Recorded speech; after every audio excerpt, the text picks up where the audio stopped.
Le Conseil congolais des chargeurs et la Société congolaise de transport maritime ont organisé du 18 au 20 octobre la conférence de sensibilisation sur l'optimisation de la chaîne d'approvisionnement pour une meilleure maîtrise des coûts au profit des chargeurs, transitaires, consignataires, armateurs et d'autres usagers de la chaîne de transport. Couplée à la formation aux Incoterms 2020, cette conférence de sensibilisation qui a réuni autour d'une table plusieurs acteurs du secteur de la logistique a été axée sur l'amélioration du prix du panier de la ménagère en République du Congo. L'intégration passera par les transports et la logistique. Et donc, autrement, la formation joue un rôle stratégique, même pour les structures. Parce que la ressource humaine évoluant dans les structures est appelée à aller vers une alternance générationnelle. Donc, il y a ceux qui vont à la retraite et il y a ceux qui doivent remplacer.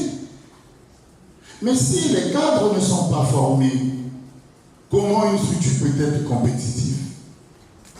Et nous sommes d'ailleurs confortés dans le partenariat que nous avons avec la Socotram pour que très rapidement que nous puissions également réaliser des infrastructures d'appui aux activités des chargeurs.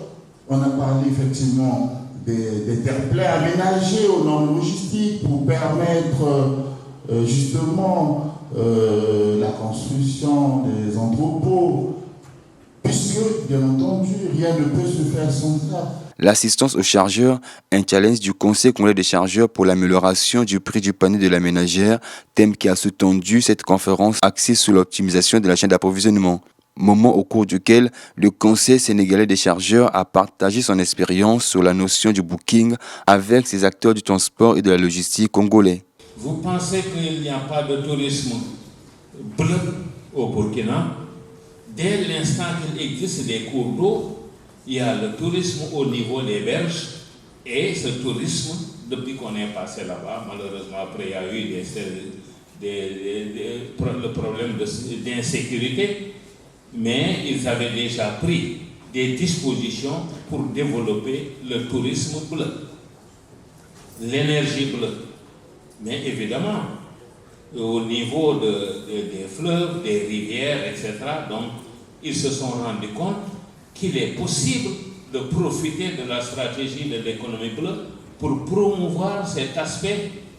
Mais arrivons j'ai parlé du tourisme tout à l'heure, des mines, etc. Donc, à tous les niveaux, le Burkina est concerné par l'économie bleue. 3 jours durant, ces acteurs évoluant dans le secteur du transport et de la logistique ont abordé plusieurs thématiques, à savoir l'optimisation de la chaîne d'approvisionnement pour une meilleure maîtrise des coûts au profit des chargeurs, les enjeux du commerce extérieur pour les chargeurs africains, l'intérêt du ex-work pour les chargeurs congolais, les Incoterms 2020 et l'économie bleue. Pour les besoins de l'assistance aux chargeurs, nous devons créer les conditions pour que l'amont de la chaîne d'approvisionnement soit optimisée. C'est pour ça que le partenariat Conseil congolais des chargeurs et Socotram, ce partenariat qui nous avait d'ailleurs été recommandé depuis la création, d'ailleurs via le code de conduite, recommandé au Conseil des chargeurs de soutenir les armements nationaux. Ce partenariat doit nous permettre d'accompagner les chargeurs. C'est pour ça que nous avons pensé qu'il était important déjà, via le benchmarking, nous venons de le constater, les pratiques qui se font chez les autres déjà, ce service de gestion de fret en amont de la chaîne d'approvisionnement, ces services de booking qui se font ailleurs, nous devrons également les faire pour accompagner les chargeurs. Cela leur permettra d'optimiser les volumes, l'achat des volumes lors des importations. Cela devrait leur permettre aussi d'optimiser les coûts d'achat et les coûts de transport. Première du genre, cette conférence qui a visé l'amélioration du prix du panier de la ménagère et se veut pérenne a été encouragée par ses participants. Ces 3 jours de séminaire étaient très riches en enseignements. Et c'était une grande réunion de donner et de recevoir. Les experts sont venus, ils ont donné, les participants ont participé. Il y a eu des échanges pendant ces 3 jours. Nous pouvons dire qu'au terme de notre conférence, nous pouvons dire que l'objectif a été atteint. Grâce à ces assises, le CCC entend contribuer à la compétitivité de la chaîne logistique au Congo.